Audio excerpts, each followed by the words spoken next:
Well, and Sushma Swaraj has tweeted again on the Lalit Modi controversy. Sushma Swaraj says that what benefit did I pass on to Lalit Modi? That he could sign consent papers for surgery of his wife suffering from cancer. She further adds that he was in London. After his wife's surgery, he came back to London. What is it that I changed? Well, it is, in fact, the biggest row to hit the NDA government since they took charge last year. Controversy has erupted over External Affairs Minister Sushma Swaraj alleged helping former IPL chief Lalit Modi get travel documents. In fact, a British daily has blown the cover of how Indian origin MP in Britain, Keith Vaz, used the minister's name to expedite travel documents for Lalit Modi. According to the report, and India Today now has the letter of how Vaz cited Swaraj in his conversations with Sarah Rapson, the head of UK Visas and Immigration.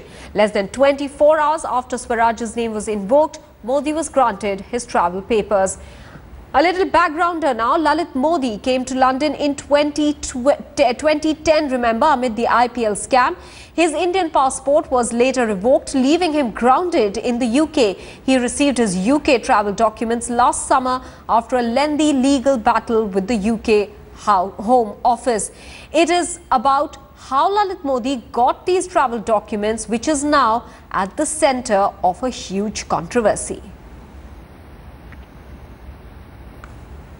We were initially tracking the case because Keith Vaz was involved, a very prominent British MP, and during the course of the investigation we realised that he had also mentioned Mrs. Swaraj's name when he was in a communication to a senior Home Office official in the UK, which is why we then started to look at this side of the story as well. I personally wasn't speaking to Keith Vaz, so I don't know all of the details of his response because there was a team of us working on this, and my colleague Dipesh in the UK was dealing with Mr. Vaz. But what we do know from his correspondence that we've seen is that he did say that Mrs. Swaraj had said that the Indian government had no objections to Mr. Modi being granted UK travel documents. Well, we're obviously still investigating that, but from what we've seen so far, he did make representations to the UK's highest immigration officer, Sarah Rapson, on Mr. Modi's behalf.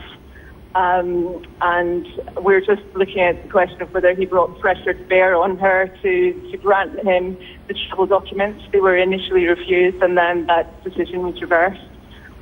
So that's basically the thrust of our story at the London end. From what we've seen in the correspondence, it appears that she told Keith Vaz that